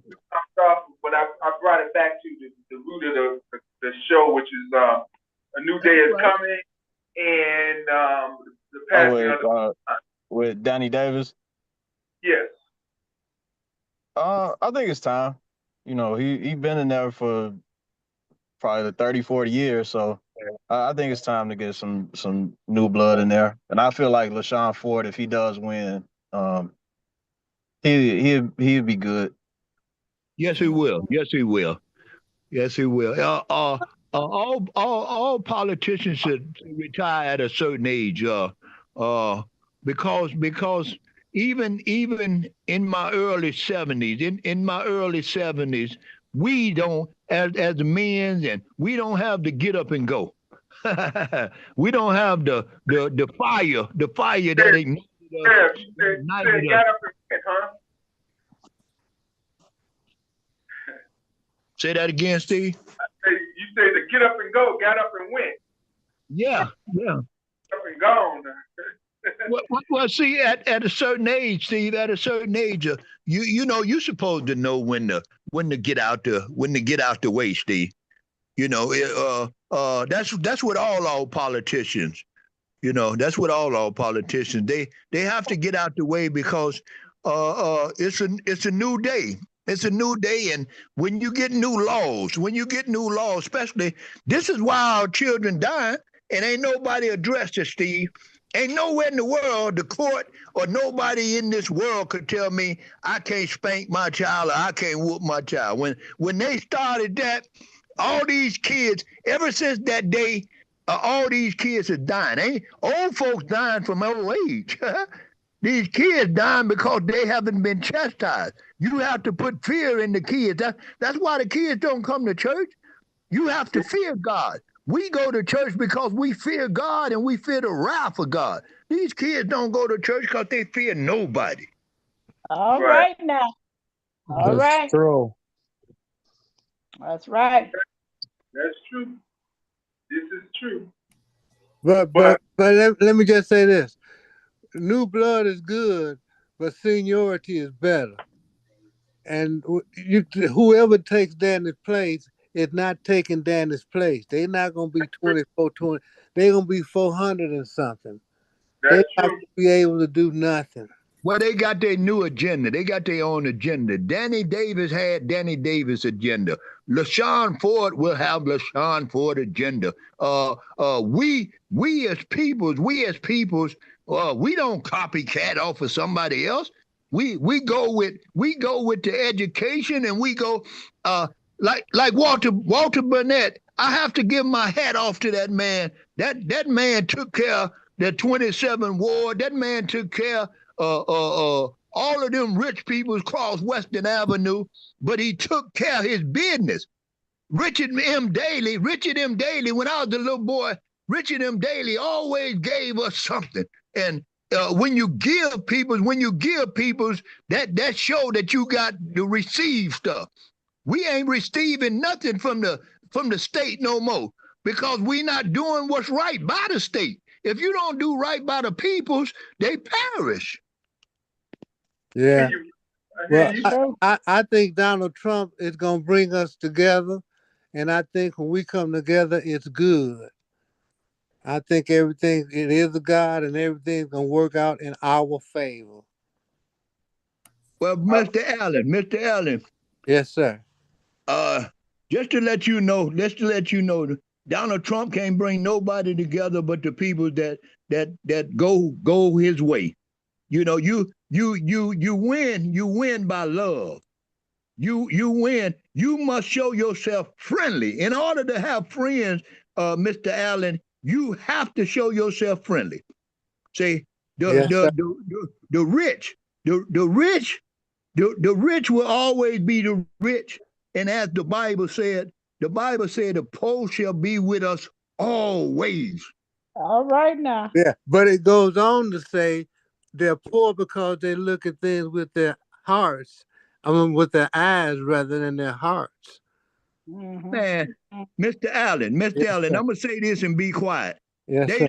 They poor and we poor, Mr. Allen, because we didn't have that somebody give us or somebody that we inherited. You know, when my mama them died and my father them died, I inherited a house, but I had 9 more other brothers. So we all inherited a house because of the will. When rich people inherit, they inherit millions and billions of dollars. See, when I was a little boy, Procter and Gamble left North Avenue, Swin left Cautioner. When I was a little boy, and when all of that started happening, everything started going haywire because the jobs was leaving. But I was a little boy. I was 20 years old, so I didn't too much care. But I always fended for myself. And black folks gonna survive That's without right. us. Joe there. I believe you both have a very valid point. You both do. But I understand what Tiny's saying, what Mr. Evans saying. He's saying an enemy as such can bring people together. He ain't really saying that Donald Trump is he's wanting us to do it. He's saying that inevitably that's what's going to happen. And it really is really what you said, Mr. Goins, is the same thing. You're just talking about it different sides of the coin. That's all. At this time, y'all, we're gonna go around the room because I know it's a lot that people want to say. So I'm gonna start with you, Miss Jacobs. What you got to say in conclusion? Well, I can say I'm bringing good news to the community. 6 guys got hired at JTM Thursday at the job fair from Get to Work, my organization. I've taken them there. Amen. That's what the community. I've taken them there. Amen. Keep up the good work. That's right. And another thing I need to say, on the last Friday of this month, I'm having an old time fish fry in my lot, and we're gonna have a band, and we're gonna rock the Lockwood block. Let's go. Rock the Lockwood block. That's what we're gonna do. We're gonna get that together. We're gonna get that together, Miss J. We're gonna do that. All right. I'm looking for y'all to come on. Let's do it. Okay, what's the date? Where you going? Huh? What's the date? What was the date for that? The last Friday in this month. All right, we'll find out. We'll look it up. All right. Okay, now how about you, Tiny, aka Alan Evans? Yes, sir. I just wanted to say, we had a fishing picnic today over in Douglas Park with the Latinos. We had about 40 people, caught some little fish, but it was good, and we're going to do it again next year. Sound like fun. I forgot about that. Yeah. And so I thought we had a great conversation tonight, and it's great to be around like-minded people. Yeah, absolutely. My Bush son came by the other day. We hung out a little bit. But nevertheless, Moto. Who's Moto? I forgot who's Moto. That's Reverend Goins. Goins, what you got in conclusion, Reverend Goins?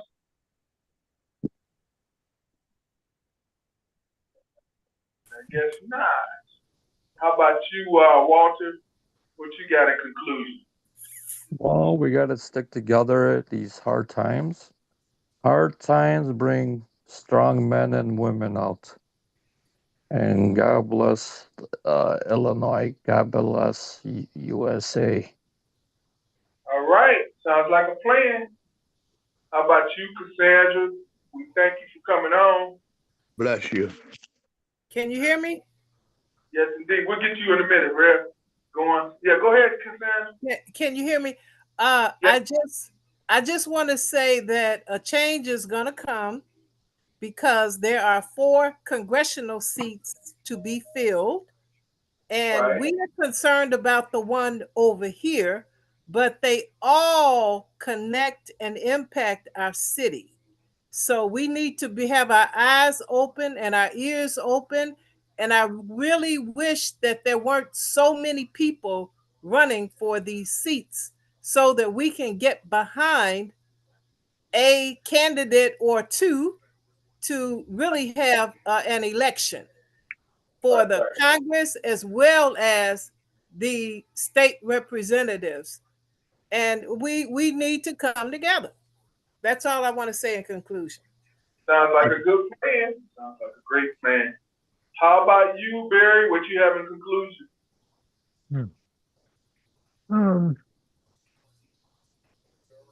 Let me give it a moment's thought. All right, go ahead. Oh, Camilla, how you been, Camilla? You got anything to add? Hey, everybody. Good evening. Hello. Good to hear from you. The only thing I can say, I've been listening in. I got on kind of late, but I did hear the gist of it. As far as the education piece, your question was, what's the role of government? But the government is supposed to be the voice of the people and set the tone. So when we talk about education, there's always a ulterior motive. And first it used to be high school diploma. If you get your high school diploma, you can get a job. Then that wasn't enough. Then they said, oh, you got to have a college degree. You get that, associate's degree, bachelor's degree. That wasn't enough. Then you go on to, so it's always something to keep pushing us.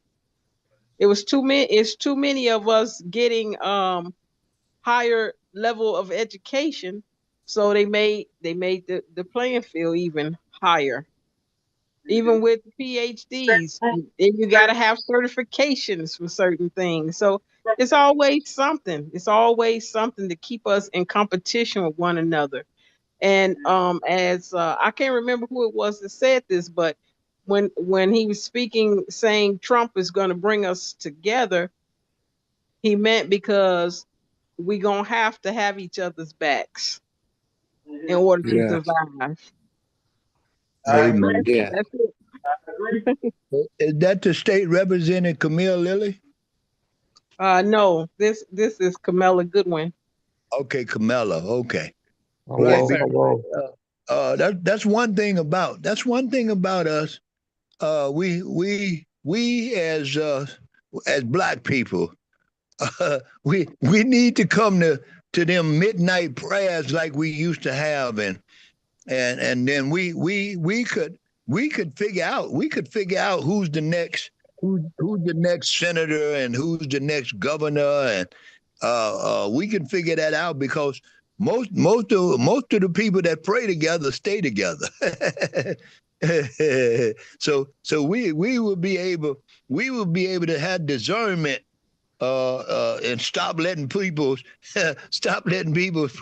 put the wool over our eyes, if that's what they used to say. Right? So to Yeah, say, that's true. Praying for wisdom and discernment is a good thing. It's a good thing to have. Yes. Absolutely. So Debbie says the struggle is real, but together we are survivors. That's it, Steve. That's it. No, that's what she said. Let's see who else we got. Oh, Ella, what you got in conclusion?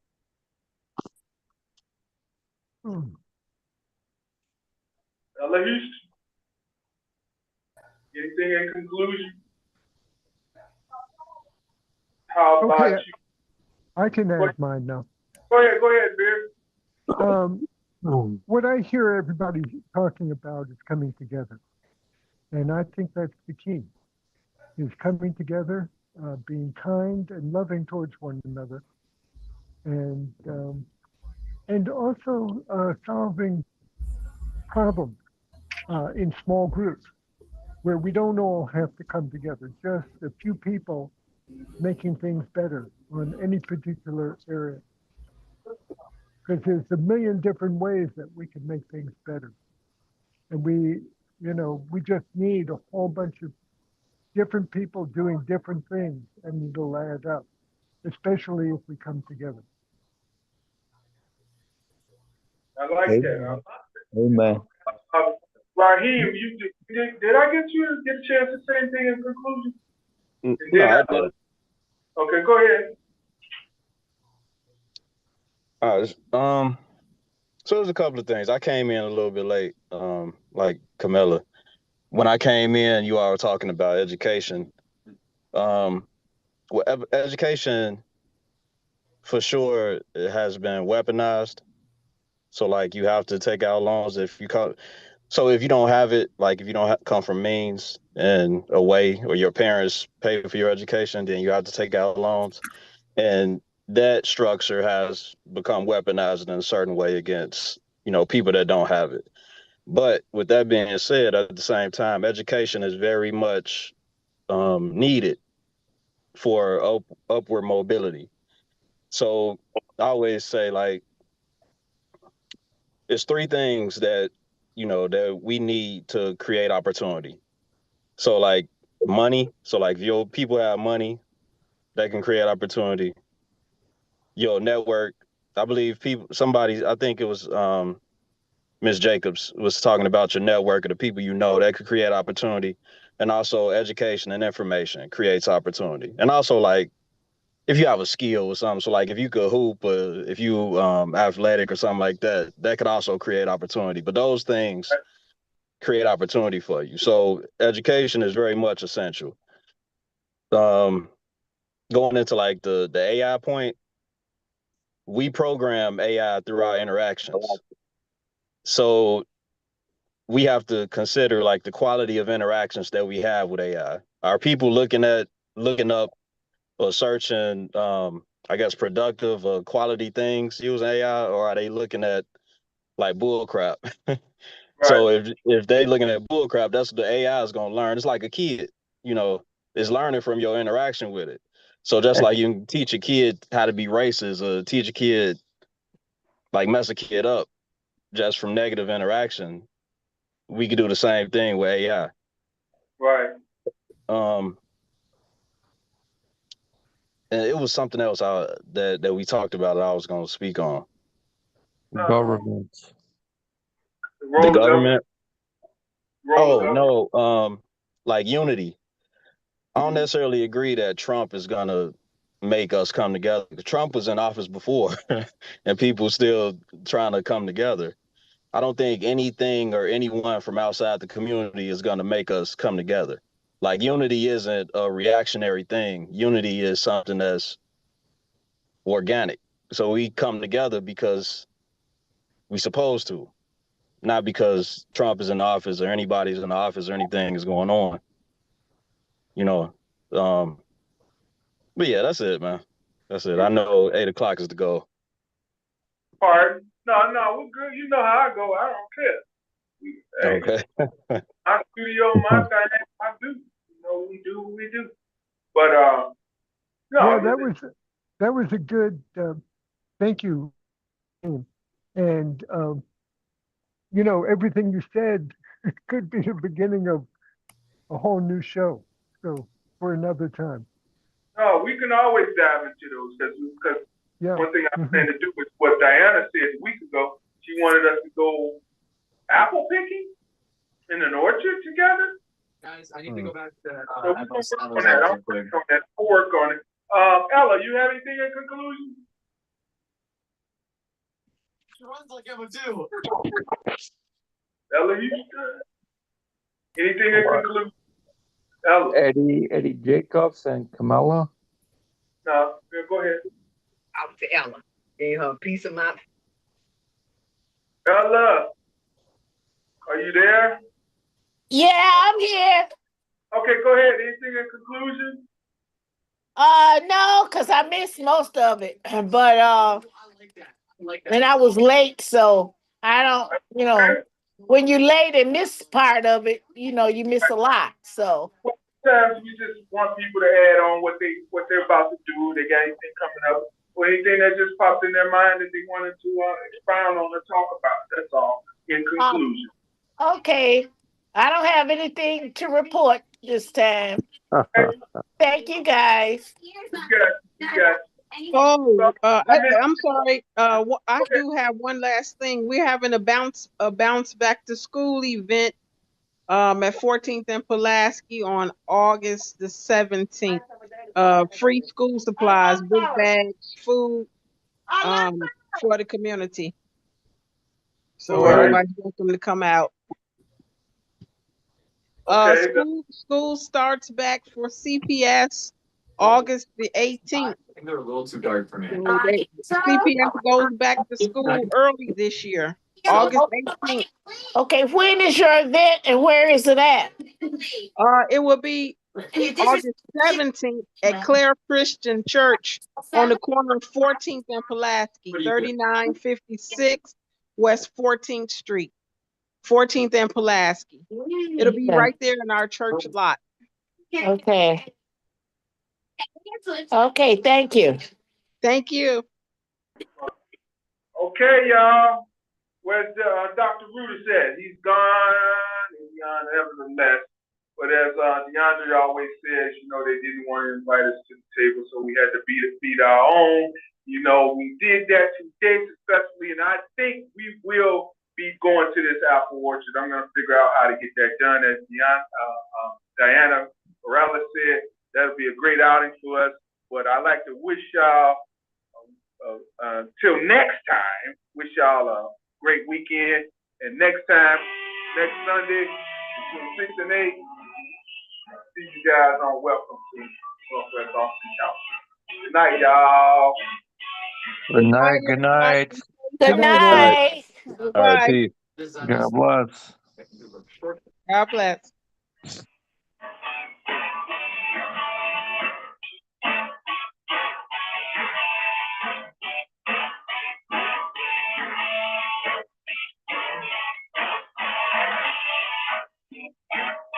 Later, time.